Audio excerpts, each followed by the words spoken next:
All right.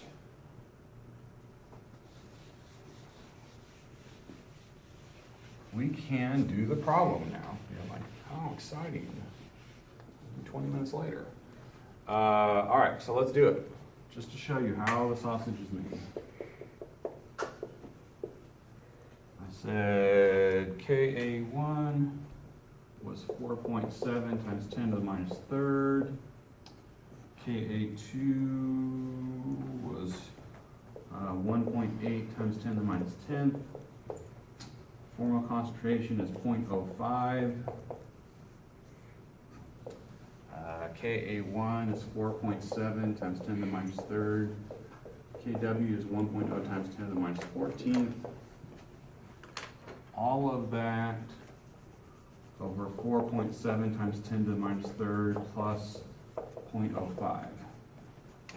Assuming that we don't care about significant figures, and you know that I don't, so it doesn't matter. So we can solve the problem now as shown because we have everything else is in constants, and we're going to assume that the acid or the intermediate form is what it is. If you do all that, you get an H plus value of 8.80 times 10 to the minus 7th molar, which means you have a pH of about 6.06. And you say, that kind of makes sense because we said that the acid form was a little bit stronger than the base form, that it should be slightly acidic. So, I mean, 6.06 is not that strong. It's slightly acidic, but it's not that much. And the last thing to figure out is what are the other species out there? What are the, is the assumption really good that all the species is really HL? So let's figure out how much of the other two forms are really in play.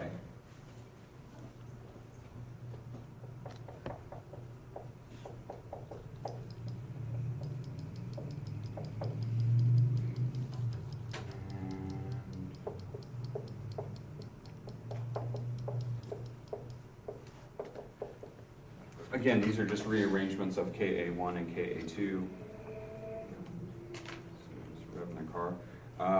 If you plug all these values in, you get that the concentration of H2L plus is 9.36 times 10 to the minus 6 molar, and the concentration of L minus is 1.02 times 10 to the minus 5th molar.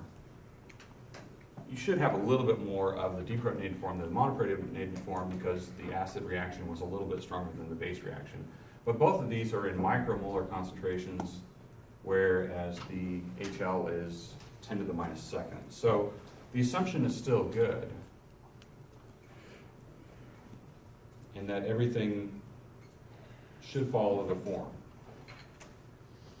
All right, so we have three different kinds of solutions out there. We have a species that only has H2L plus, we treat that as a monoprotic acid.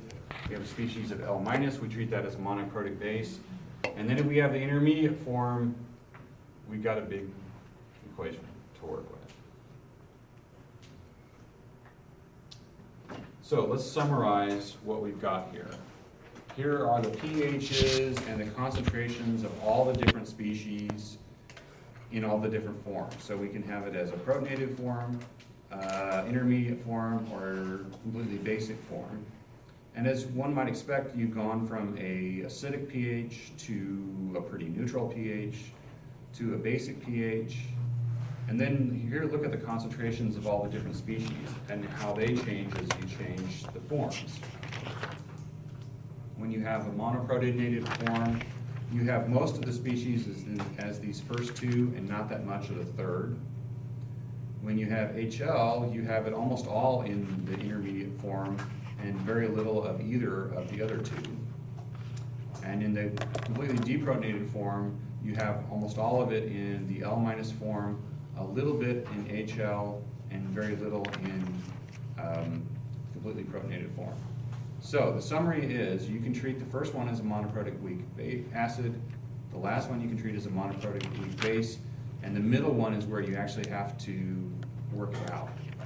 from scratch.